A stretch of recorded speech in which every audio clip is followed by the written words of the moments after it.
నమస్తే, నేను మీ కుప్ప పద్మిని. ఇన్నాళ్ళు మీ సపోర్ట్ ని నాకు అందిస్తూ, మీ ప్రేమని నాకు అందిస్తున్న ప్రతి ఒక్కరికి కృతజ్ఞతలు. ఇప్పుడు చూడబోతున్న ఈ వీడియో కూడా ఖచ్చితంగా మీకు ఉపయోగపడుతుంది. లైక్, షేర్ అండ్ సబ్స్క్రైబ్ చేసి మీ ఇష్టాన్ని అలాగే మీ సపోర్ట్ ని నాకు అందించండి. అలాగే ఈ వీడియో పట్ల మీ అభిప్రాయాన్ని కమెంట్ సెక్షన్ లో కమెంట్ చేసి నాకు తెలియజేయండి. నమస్తే. జ్యోతిష్య శాస్త్రం ఒక అద్భుతం. వేదాంగమైన జ్యోతిష్య శాస్త్రం అనేటువంటిది మానవ జీవన గమనానికి ఒక వరం. జ్యోతిష్య శాస్త్రం నీ జీవితంలో వెలుగునింపే ఒక భాష. ఆ భాష నీకు అర్థమైతే ప్రకృతి నీతో మాట్లాడుతుంది. అస్ట్రాలజీ నేర్చుకోవాలి అనుకునే వారికి అద్భుత అవకాశం. మురళీధర శర్మ గారి అస్ట్రాలజీ క్లాసెస్ అతి త్వరలో మొదలు కాబోతున్నాయి. 100% జాబ్ గ్యారంటీ. వివరాల కొరకు సంప్రదించండి. నమస్తే, వెల్కమ్ టు అవర్ ఛానల్. నేను పద్మిని. ప్రస్తుతంతో పాటు ప్రముఖ ఆధ్యాత్మికవేత్త, వాస్తు జ్యోతిష పండితులు కేఎస్ఆర్ గారు మనతో పాటు ఉన్నారు. మాట్లాడదాం. సార్ నమస్తే. సార్ గ్రహ మార్పు అనేది జరగబోతోంది ఈ నెలలో. 3 గ్రహాలు కూడా రకరకాల మార్పులు అయితే చెందుతున్నాయి. కుజ, బుధ, శుక్ర. సో ఎన్నాళ్ల పాటు ఉంటుంది గ్రహ మార్పు అనేది? ఏమైనా జాగ్రత్తలు తీసుకోవాల్సిన అవసరం ఉంది అంటారా ద్వాదశ రాశుల వాళ్ళు? ఒక్కసారి క్లుప్తంగా మీ ద్వారా. ఎందుకంటే జాగ్రత్తలు తీసుకోవటం అనేది తప్పనిసరి. తర్వాత ఇటు సామాజికంగా కూడా అవసరం అనేది ఉంటుంది. సో గతం వీడియోల్లో కూడా మనం చెప్పిన శుక్రుడు ఎప్పుడైతే వృషభ రాశిలోకి వస్తాడో ఆడవాళ్ళ మీద ఇబ్బందులు పెరుగుతాయని చెప్పారు. సో అలాగే ఇప్పుడు మన ఆడవాళ్ళ ఇబ్బందులు తరచూ మనం పేపర్స్లో చూస్తూనే ఉన్నాం. సో సామాజికంగా ఆడవాళ్ళ మీద ఇబ్బందులు పెరుగుతాయి అనేది మనకి కుజుడు వృషభ రాశిలో వచ్చాక అనుభవంలోకి వచ్చింది. సో ఇప్పుడు మరి ఆయన మిథున రాశిలోకి రావటం అనేది ఎప్పుడు వస్తున్నారండి? 24వ తారీఖు. 26వ తారీఖు.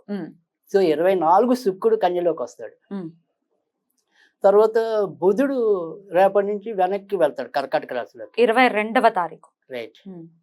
సో అంటే సింహం నుంచి మళ్ళీ వెనక్కి వెళ్తాడు. సో ఆయన నెలాఖరు దాకా కర్కాటకంలో ఉంటాడు. సెప్టెంబర్ 1న మళ్ళీ తిరిగి మన సింహంలోకి చేరుతాడు. కనుక ఇవన్నీ కూడా మనకి ఇటు మనుషులకి కాకుండా మొత్తం మనుషులందరూ కలిస్తేనే సమాజం, కాబట్టి సమాజానికి కూడా ఎంతో కొంత ఇబ్బందులు అయితే ఉన్నాయి. ఇప్పుడు నెమ్మది ఇంకా ఆడవాళ్ళ ఇబ్బందులు తగ్గి ఈ పాలకులు తర్వాత వివిధ మతాల వాళ్ళ మధ్య ఇలాంటి ఇబ్బందులు పెరిగే అవకాశాలు ఎక్కువ ఉంటాయి.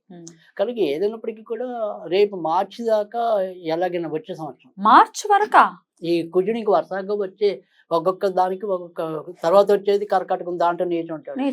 సో సింహంలోకి వచ్చినప్పుడు అగ్ని కదా, 2 అగ్ని ఉంటాయి. శీతలం కాదా? కాదు. అలా మీకు ఆల్మోస్ట్ ఆల్ మార్చి దాకా ఇలా ఇబ్బందిగానే ఉంటాయి కొద్దిగా ఈ గ్రహ భ్రమణాలన్నీ. అయితే మనం వరకు ఇప్పుడు ప్రస్తుతం అయితే కనుక ముఖ్యంగా ఈ మేష రాశి వారు ఎవరైతే ఉంటారో ఇప్పుడు జరగబోయేది ఏదైతే ఉందో అది ముఖ్యంగా మేషరాశికి అధిపతి, రాష్ట్రాధిపతి కుజుడు. ఆయన వచ్చి శత్రు క్షేత్రంలోకి వెళ్ళటం అనేది సంభవిస్తుంది.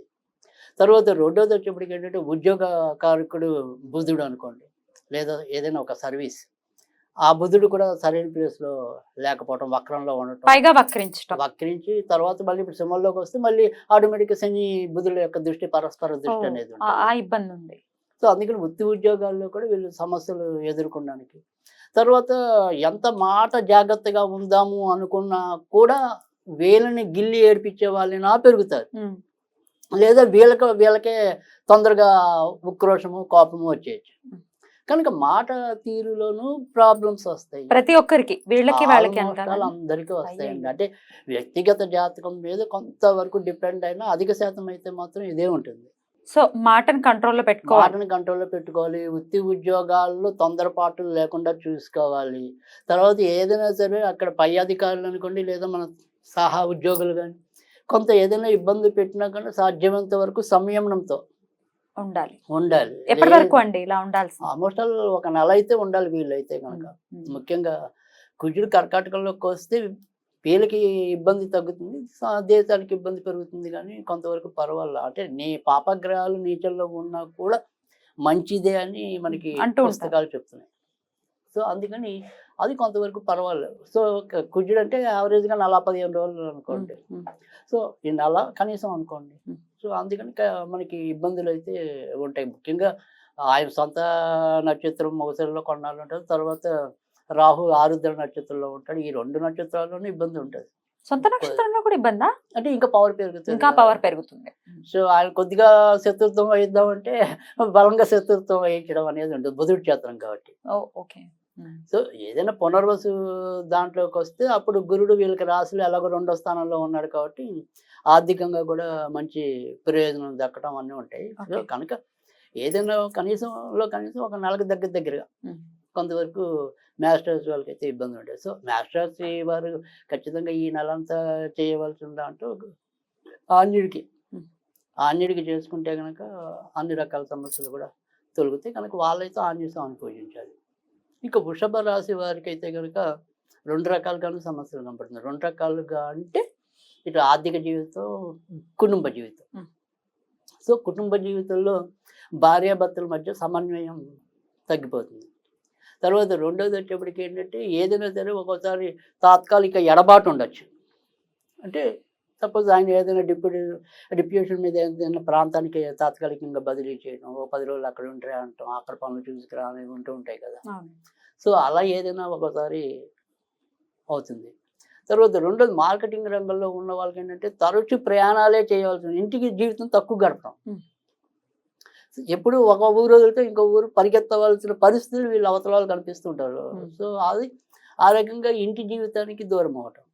సరే పోనీ ఇంత కష్టపడితే మిగిలే ఆదాయం ఏమైనా ఉంటుందంటే మిగలదు. ఎందుకంటే ఈయన మరి వ్యయాధిపతి వచ్చి 2వ ఇంట కూర్చుంటాడు కదా. సో అందుకని మళ్ళీ ఆయన సప్తమాధిపతి కూడా వ్యయంలో కనుక మంచిది కాదు. సో ఇద్దరి మధ్య సమతుల్యత, భార్యాభర్తల మధ్య ఏదో రకంగా సమతుల్యత అనేది క్షీణిస్తుంది. తర్వాత డబ్బు విషయంలో ఎంత జాగ్రత్తగా ఉందాము అనుకున్నా కూడా ఇబ్బంది అనేది ఉంటుంది. కానీ ఇదే సమయంలో ఉండే ఈ 15 రోజుల్లో ఒకసారి అనుకోకుండా మంచి పుణ్యక్షేత్రాలు దర్శించే అవకాశం కూడా వీళ్ళకి లభిస్తుంది. సో అదొకటి మటుకు కొద్దిగా ప్లస్ పాయింట్గా చెప్పాలి. మిగతా విషయాల్లో కొంతవరకు నెగిటివ్ అని చెప్పాలి. సో వీళ్ళు ఈ నెలలో చేయవలసింది ఏంటంటే కనుక సాధ్యమైనంత వరకు కూడా ఈ అష్టలక్ష్మి స్తోత్రం అనేది నిత్యం చదువుకుంటే మంచిది. ఒకవేళ స్తోత్రం చదవకపోయినా కనీసం లక్ష్మీదేవికి యాలకులు నివేదన చేస్తే కనుక తప్పకుండా వాళ్ళకి మంచి జరుగుతుంది. రైట్. ఇంకా మిథున రాశి. సో మిథున రాశికి వచ్చేప్పటికి ఇది కూడా కొద్దిగా ఇబ్బందిదే. ఎందుకంటే లగ్నంలోనే కుజుడు రావటం, తర్వాత రాశ్యాధిపతి ఎవరైతే ఉంటాడో ఆయన వక్రము, తర్వాత వచ్చేప్పటికి శని దృష్టి, పరస్పర దృష్టి. సో దీనివల్ల అనారోగ్యాలు పెరుగుతాయి. సో ఆల్రెడీ 6వ ఇంటి వాడు లగ్నంలో కూర్చుంటాడు రాశిలో. సో ఖచ్చితంగా రక్తానికి సంబంధించిన కానీ చర్మానికి సంబంధించిన కానీ ఇబ్బందులు పెరుగుతాయి, రోగాలు. తర్వాత వచ్చేప్పటికి ఏంటంటే ధనం అనేది కూడా వీళ్ళు దేనికో ఖర్చు పెడదాము అనుకుంటే వేరే దానికి ఖర్చు పెడతాం అనేది జరుగుతుంది. అంటే అక్కడ వృషభ రాశి వాళ్ళు ఏంటంటే వాళ్ళ సుఖాల కోసం ఖర్చు పెట్టుకోవటం అనేది నియంత్రణ లేకపోవటం అనేది అయితే వీళ్ళకి ఏంటంటే అనుకోని పరిస్థితులు. అంటే సపోజ్ ఈ 1000 రూపాయలు తీసుకొచ్చి రేపు పిల్లవాడి చదువుకి కడదాం అనుకుంటాం, ఫీజు కడదాం అనుకుంటాం. ఈలోగా రాత్రికి రాత్రి ఉన్నట్టుండి ఈవిడికి వచ్చిన అనారోగ్యానికి ఆ 1000 రూపాయలు వెళ్ళిపోతాయి. అయ్యో, ఎట్లాంటి ఇబ్బందులు. అంటే డబ్బు విషయంలో వీళ్ళు ఒకటి అనుకుంటే ఇంకో దానికి ఖర్చు అవుతుంది. సో అది ఒక్కోసారి వీళ్ళ చేతిలో లేనిది కదా. సో ఆ రకమైన పరిస్థితులు ఈ మిథున రాశి వారికి తట్టడానికి ఉంది ఎక్కువ అవకాశం. ఇంకా భార్యాభర్తల మధ్య కూడా చిన్న చిన్న కలహాలు ఉంటాయి. ఎందుకంటే ఇప్పటికే వ్యయంలో గురుడు ఉన్నాడు కదా, సప్తమాధిపతి. అందుకని ఇక్కడ మరి కుజుడు యొక్క దృష్టి ఇప్పుడు మళ్ళీ సప్తమ స్థానం మీద పడుతుంది. అందుకని భార్యాభర్తల మధ్య కూడా చిన్న చిన్న చికాకులు ఉంటాయి. తర్వాత వ్యాపార భాగస్వామ్యాలు చేసే వాళ్ళకి కూడా ఇబ్బందులు ఉంటాయి. కనుక వీళ్ళు సుబ్రహ్మణ్య స్వామిని ఎక్కువ పూజించారు. తర్వాత వచ్చేప్పటికి కర్కాటక రాశి. కర్కాటక రాశి వారికి మాత్రం వచ్చే ఇబ్బంది ఏంటి అంటే కనుక వారికి ఉద్యోగ కారకుడు ఇప్పుడు వ్యయంలో సంచరించడం అనేది ఉంటుంది, లేదా పంచమాధిపతి వ్యయంలో సంచరించడం అనేది ఉంటుంది. కనుక పిల్లల విషయం, తర్వాత చేసే వృత్తి వ్యాపారాల విషయం, ఉద్యోగం, వీటిలో ఏవో రకమైన ఇబ్బందులు పెరుగుతాయి. వీళ్ళు ఎంత నిజాయితీగా చేస్తున్నా, నిజాయితీగా అంటే ఏమంటాం, పళ్ళున్న చెట్టుగా రాళ్ళు పడతాయి అన్నట్టుగా వీళ్ళు చేసే ఏదైతే నిజాయితీ గల దక్షత, దానివల్ల వీళ్ళ మీద ప్రెషర్ పెరుగుతుంది. అంటే ఈ క్యాండిడేటే కరెక్ట్గా చేస్తుంది కాబట్టి ఆ పని అంతా వాళ్ళ మీద రుద్దటం అనేది. సో ఆ రకంగా వీళ్ళు వృత్తి ఉద్యోగాల్లో అలసిపోవడం అనేది, ఆ అలసిపోయిన ప్రభావం ఇంటి మీద చూపించడం, అంటే అకారణంగా భావోద్వేగాలకు లోనవటం. సో దానివల్ల ఇంట్లో కూడా ఏవైనా సరే చిన్న చిన్న కలతలు రావటం. అయితే ఇక్కడ ఎంత కలతలు తెచ్చినా వీళ్ళు మళ్ళీ తొందరగా కాంప్రమైజ్ అయ్యే గుణం అనేది అయితే కర్కాటక రాశికి ఉంటుంది కనుక మళ్ళీ తొందరగానే వాటిని పరిష్కరించుకోగలుగుతారు. బట్ వస్తుంది తాటాకు మంటలాగా అంతే. తర్వాత వచ్చేప్పటికి సంతానం ఉంటే ఆ మొదటి సంతానం రెండో సంతానం కన్నా కూడా మొదటి సంతానం లేదు ఏకైక సంతానం అంటే ఏకైక సంతానం. వీళ్ళకి కూడా మధ్య మధ్యలో ఏవో ఒక రకమైన అనారోగ్యాలు వస్తుంటాయి. కనుక వీళ్ళు కూడా ఈ నెలలో ఎక్కువ చేయవలసింది ఏంటంటే కనుక వీళ్ళు నరసింహస్వామికి సంబంధించి చేసుకోవాలి. అవకాశం ఉంటే ప్రతి గురువారం కూడా కొద్దిగా పానకం నివేదన చేస్తే కనుక తప్పకుండా మంచి ఫలితాలు రావటం అనేది ఉంటుంది. ఇంకా సింహరాశి వారికి వచ్చేప్పటికి మాత్రం ఇది కొద్దిగా మంచి పరిస్థితిగానే కనిపిస్తోంది. ఎందుకంటే ఇటు వచ్చేప్పటికి లాభంలో కుజుడు చేరటం అనేది సరే టెంపరీగా మనకి వేళ్ళ బుధుడు ఉన్నప్పటికీ అంటే ఖర్చులు అనేది సద్వినియోగం అవటం అనేది ఉంటుంది. అంటే సపోజ్ మనం పెట్టి ప్రతి పైసాకి ఒక లెక్క ఉంది అని, సో ఆ లెక్క లేనితనం అనేది తగ్గుతుంది. సో అందుకని అది ప్లస్ పాయింట్ గానే ఖర్చు ఉన్నా కూడా.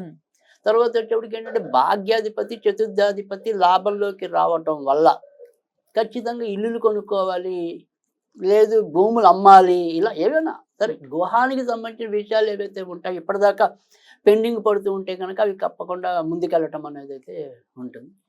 తర్వాత రెండోది ఏంటంటే ఆడవాళ్ళకి చాలా మందికి కుజుడే పెళ్లి కారకుడు అవుతాడు జనరల్. అందుకని ఇక్కడ అనుకోకుండా కొంత శుభకార్యాల కోసం వేచి ఉన్న ఈ సింహరాశి వాళ్ళు ఎవరైనా ఉంటే ఒక్కోసారి ఉన్నటువంటి సంబంధాలు కుదిరిపోవడానికి కూడా ఆస్కారం ఎక్కువగా కనిపిస్తుంది. కనుక అది కూడా వీళ్ళకి ప్లస్ పాయింట్ గానే చెప్పాల్సి వస్తుంది. అయినా కూడా ఇంకా మంచి అనేది ఏదైనా జరగాలి అంటే కనుక ఈ సింహరాశి వాళ్ళు ఈ నెలంతా కూడా ఎక్కువ వెంకటేశ్వర స్వామికి సంబంధించిన పూజలు చేసుకుంటే తప్పకుండా ప్రయోజనం ఉంటుంది. ఇంకా కన్యారాశి వారికి అయితే కనుక తప్పకుండా వీరికి కూడా మంచి ఉన్నప్పటికీ కూడా ఏ విషయంలో మంచి ఏ విషయంలో చెడు అంటే కనుక డబ్బు విషయంలో ఇప్పటికీ పెళ్ళయి ఉంటే కనుక ఆ పెళ్ళైన విషయంలో మాత్రం ఇబ్బందులు ఉంటాయి.